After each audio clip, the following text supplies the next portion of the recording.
O Senhor esteja convosco. Está no meio de nós. Proclamação do Evangelho de Jesus Cristo segundo Lucas. Glória a vós, Senhor.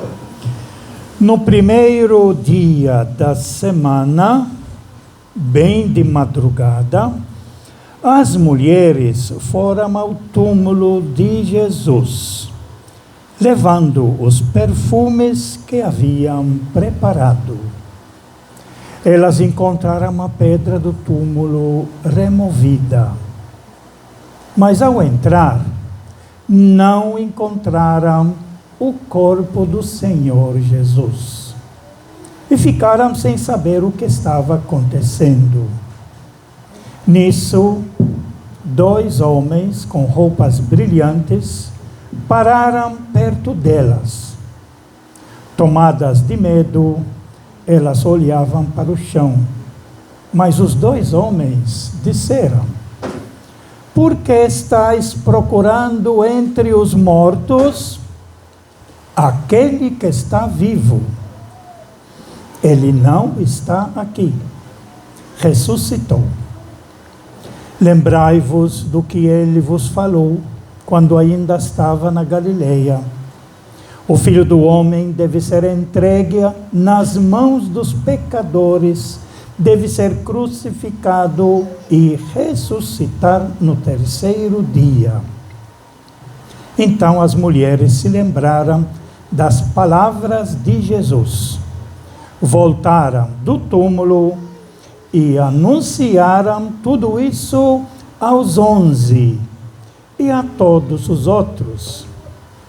Eram Maria Madalena, Joana e Maria, mãe de Tiago. Também as outras mulheres que estavam com elas contaram essas coisas aos apóstolos. Mas eles acharam que tudo isso era um desvario e não acreditaram. Pedro, no entanto, levantou-se e correu ao túmulo. Olhou para dentro e viu apenas os lençóis.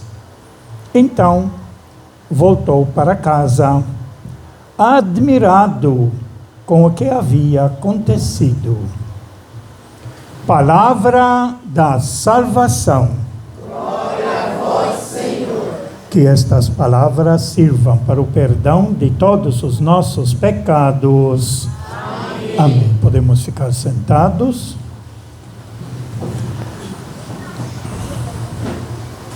Como vocês perceberam, a celebração desta noite santa é totalmente diferente de todas as outras celebrações nossas. É uma celebração, a principal celebração do tríduo pascal, mas também de todo o ano litúrgico. Tudo vem sendo preparado e concentrado exatamente para esta noite, que na realidade, dentro da liturgia, nós já estamos celebrando o domingo da Páscoa, por isso a liturgia que vamos fazer amanhã é continuação, é uma liturgia só, de agora que estamos fazendo e aquilo que nós vamos fazer amanhã. E nesta noite principal de toda a liturgia, a igreja nos coloca a história toda da salvação. Como vocês perceberam, nós iniciamos com a primeira leitura da criação, sobre o qual nós refletimos durante esta quaresma, com o tema da campanha da fraternidade, para zelar e preservar toda essa criação de Deus. Notem bem que ele repete 6 vezes após a criação de Deus, após cada parte que ele foi criando, e Deus viu que o que ele fez foi bom.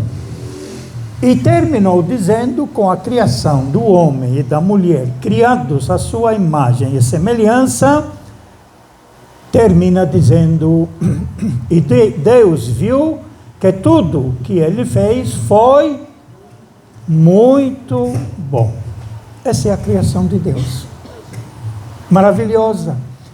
que segundo a campanha da fraternidade que fizemos, que está no canto, no versículo 4, e nós já percebemos isso há muito tempo, devido a essas mudanças todas que nós estamos sofrendo, o ser humano, em vez de zelar por esta criação de Deus, ele acaba estragando por causa dos seus interesses. Isso, lógico, nós precisamos mudá-lo. Mudá-lo tendo mais responsabilidade para podermos preservar e aí recuperar esta criação de Deus da qual nós fazemos parte. Depois a igreja nos leu a segunda leitura, que é a leitura de Abraão. Nós já conhecemos o Abraão, que foi para sacrificar o seu filho, porque pensava que para agradar a Deus, era a mentalidade da época, tem que dar para ele o que tem de melhor. E o que tem de melhor para qualquer família é o filho. E principalmente o primeiro filho, que dentro da cultura judaica é chamado primogênito. E tem que oferecê-lo para Deus. Abraão seguiu a mentalidade da época, sentiu-se, como assim dizer, chamado. A criança já não era mais nova, porque ela conversava com o pai, ela carregava a madeira, portanto ela deve ter 10, 12, 13 anos, e por isso que o filho, que já estava acostumado a subir com o pai, fazer outros sacrifícios, e vendo o povo fazer outros sacrifícios, oferecendo uma vítima, que costuma ser o animal, o filho já pergunta ao pai, nós temos tudo, cadê a vítima? O pai sabia quem vai ser a vítima. O filho não sabia. Deus providenciará ou proverá. E na hora que ele colocou o filho no altar para obedecer aquilo que ele era convencido para oferecê-lo a Deus, aí nós temos uma voz que veio de um anjo, quando ela diz no versículo 12, o anjo lhe disse, não estendas a mão contra teu filho, e não lhe faças mal nenhum. E aí vai fazer a declaração, eu sei que você queria me obedecer, mas não é desse jeito, sacrificar o seu filho. A partir desse dia, toda a descendência de Abraão, que é o pai do povo de Israel, é o primeiro, é dele que nasce a partir de Isaac, e depois a partir de Jacó e os 12 filhos, e os 12 filhos que teve, que foi formando esse povo sob esse princípio fundamental, que mais tarde vai se tornar o mandamento principal, que está no centro dos 10 mandamentos, na realidade são 9, e o último foi dividido em 2 para inteirar 10, mas o mandamento principal, não matar. E isso se torna o motor fundamental dentro da orientação do povo de Israel, descendentes de Abraão, é não matar. O ser humano é para ser preservado, para crescer e para viver e para, mais tarde, o que Jesus vai nos dizer, criar a fraternidade e viver em comunhão. Portanto, a terceira leitura, que é a principal que nós temos nessa noite, foi a leitura do Êxodo. O povo escravo no Egito, nós temos quem lê o livro do Êxodo, que é fundamental para entender todo o resto do projeto da Sagrada Escritura. Era escravo no Egito, trabalhava de segunda a segunda, de sábado a sábado, não tinha descanso, não tinha nada. E Deus prometeu, como diz o livro do Êxodo, capítulo 3, eu ouvi a dor do meu povo, eu vi a sua aflição e eu desci para libertá-lo.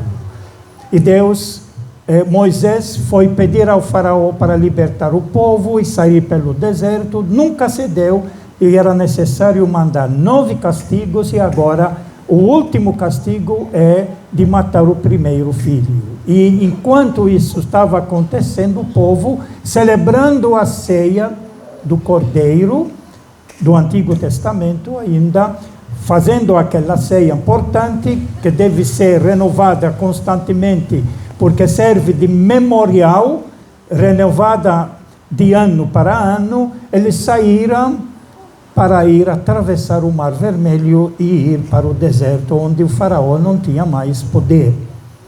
Mas o faraó depois se arrependeu e voltou atrás deles, e aí nós temos a leitura da travessia do povo, do Mar Vermelho, e o povo passou ao pé enxuto, subiu no outro lado. Nós cantamos o canto de Miriam, que é um grande canto das maravilhas que Deus fez com o seu povo, enquanto o povo do Egito, na medida que vai atravessando o mar veio em cima e afundou todo mundo, cavalos e cavaleiros, e destruiu tudo.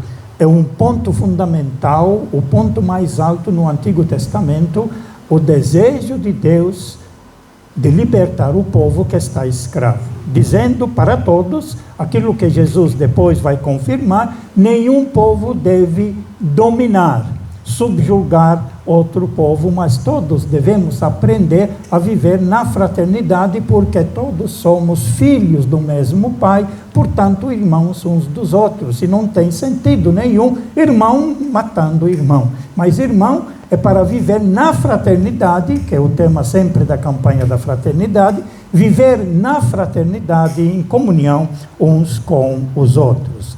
Depois nós não lemos mais 4 leituras. Eu vou colocar um resumo rápido dessas leituras. A quarta leitura era de Isaías 54, aonde o povo, após entrar na terra prometida, ele começou a desobedecer às leis de Deus, os 10 mandamentos, e eles acabaram ficando escravos, perdendo a sua própria liberdade, e apareceu como sendo o castigo de Deus.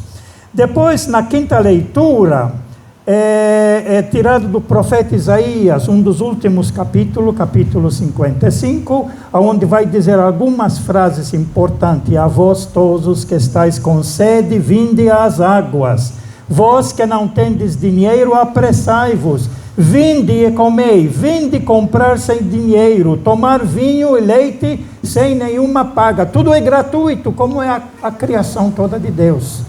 Tudo é gratuito. E ainda vai dizer mais coisas: buscai o Senhor enquanto pode ser achado, invocai-o enquanto ele está perto.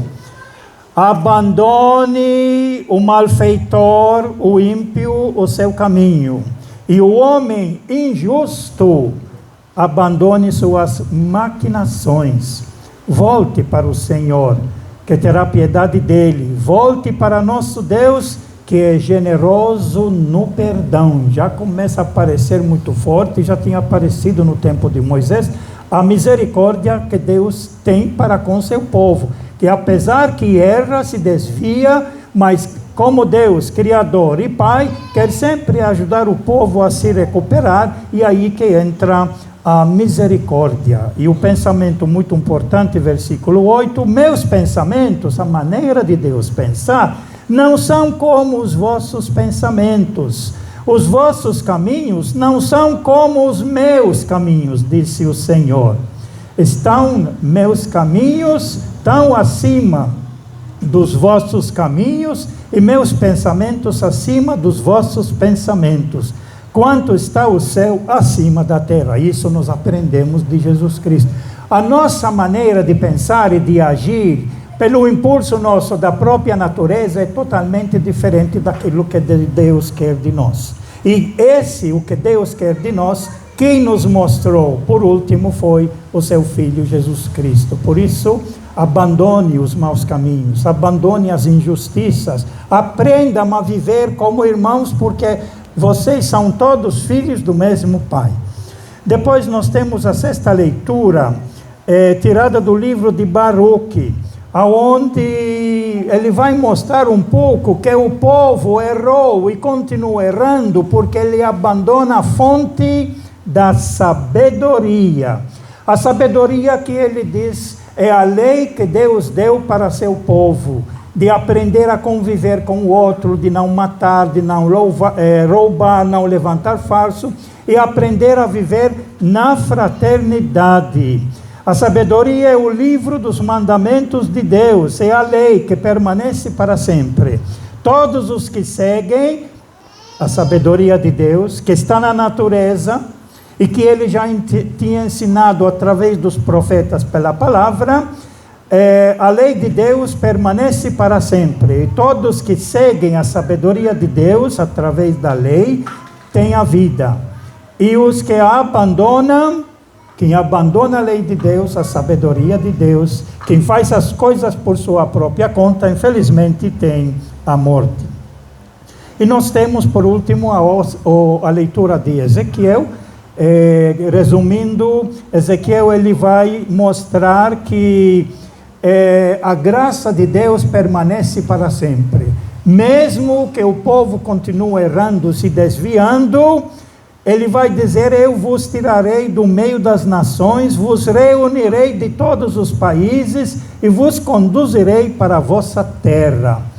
Aí um ponto muito importante: derramarei sobre vós uma água pura, que daqui a pouco nós vamos abençoar a água também, sermos aspergidos. Derramarei sobre vós uma água pura e sereis purificados.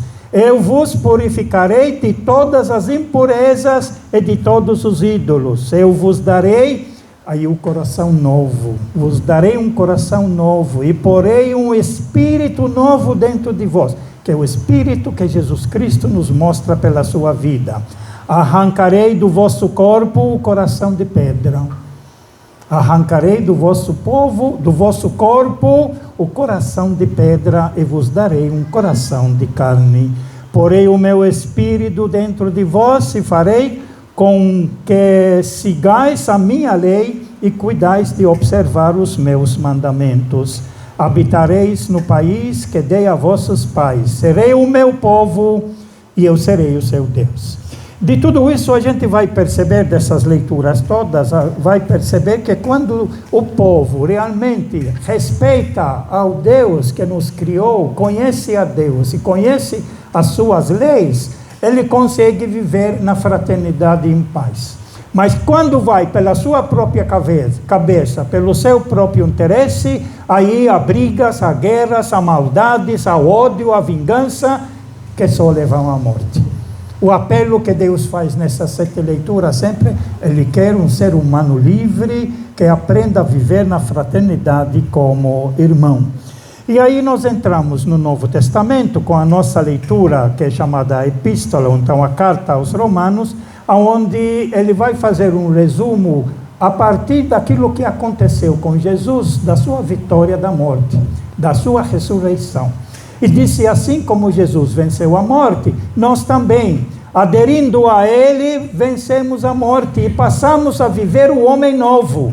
Não o homem velho, do erro, do pecado, do ódio, da vingança, da maldade, das guerras, mas o homem novo, daquilo que Jesus Cristo nos trouxe, de praticar a fraternidade, de aprendermos a dividir, de partilharmos o que nós temos, de termos misericórdia um com o outro, de perdoarmos uns aos outros. Esse é o projeto, porque batizados em Cristo, nós deixamos lá, no fundo, a nossa maldade, o nosso pecado, e ressurgimos lavados com água de Deus, lavados para poder construir e viver a grande fraternidade. E terminando, uma pequena explicação sobre o Santo Evangelho que nós lemos hoje. A igreja nos apresenta o Evangelho de Lucas, que nós estamos lendo esse ano, o Evangelho de Lucas, o Evangelho que chamamos da ressurreição de Jesus. Nenhum evangelista conta como aconteceu a ressurreição de Jesus. Conta simplesmente, todos os 4 evangelistas, que a pedra foi removida e quando os visitantes, no caso nosso, apenas mulheres, foram lá para ungir ainda o corpo de Jesus, aromas que eles preparavam. Quando Jesus foi crucificado, depois foi colocado dentro do túmulo, mas não teve tempo de ungir o seu corpo. Então as mulheres prepararam todos esses aromas e no primeiro dia da semana, e aqui é um fato muito importante, o sábado já passou, O Antigo Testamento já passou, a lei antiga já passou, agora é o novo. É o novo que recebemos do ressuscitado, que, como disse os dois homens, as mulheres, porque estáis procurando entre os mortos aquele que está vivo. E aqui é muito importante a gente perceber. Jesus Cristo nos trouxe uma grandeza muito grande, que no lava-pés, no Evangelho de Lucas, nós temos o texto onde, após estabelecer a Eucaristia, ele disse: façam isso em memória de mim. Isso está no Evangelho de Lucas, e na leitura do lava-pé foi dita pelo apóstolo Paulo na sua narração da última ceia.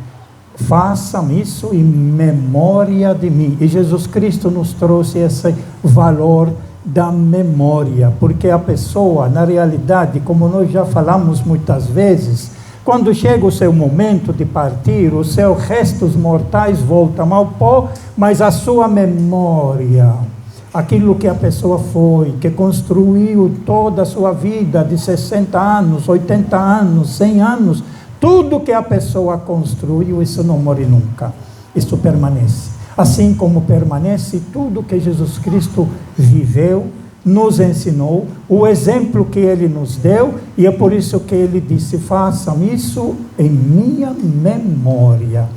Memória não é da ceia, é minha memória, memória de toda a vida de Jesus. E toda a vida de Jesus, na realidade, não começou nem com o seu nascimento. Toda a vida de Jesus começou com a criação, que nós lemos hoje, com todo o Antigo Testamento, percorrendo toda essa vida, e aí nós temos o nascimento de Deus, que se humanizou, Deus conosco, e que construiu essa vida de fraternidade e de amor que nos ensinou.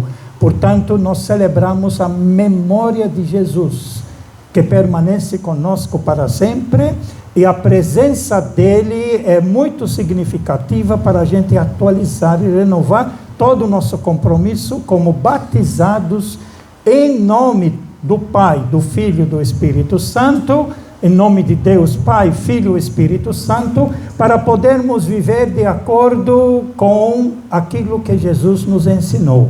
Ensinou e mostrou aquilo que Deus Pai tem no seu projeto, e nos dá força através do seu Espírito, o Espírito de Jesus, para continuarmos esse projeto de Jesus na nossa vida e na nossa história. Esta noite realmente é uma noite santa, com sua grandeza que se estende desde o início da criação até hoje que estamos aqui, mas daqui a pouco nós vamos cantar agora a nossa ladainha de todos os santos, para tentar mostrar. Nós vimos a parte do Antigo Testamento, que teve o ponto mais alto no nascimento e a vida de Jesus, crucificado, morto, mas ressuscitado. E aí a continuidade vai ser feita agora através da ladainha. As pessoas todas que, seguindo Jesus, batizados em nome de Jesus, do Pai, do Filho e do Espírito Santo, seguiram os passos de Jesus, e muitos deles foram martirizados. E outros que deram grande testemunho de serviço à fraternidade. E essa história, depois da ladainha, quem vai continuar ela é a nossa vida do dia a dia. Então nós temos nesta noite a celebração desde o princípio até chegar para nós, para a gente dar continuidade nesse projeto de Deus que quer para todos nós vivermos no amor e na fraternidade, partilhando o que somos e o que temos, para poder construir os novos céus e novas terras. Louvado seja nosso Senhor Jesus Cristo.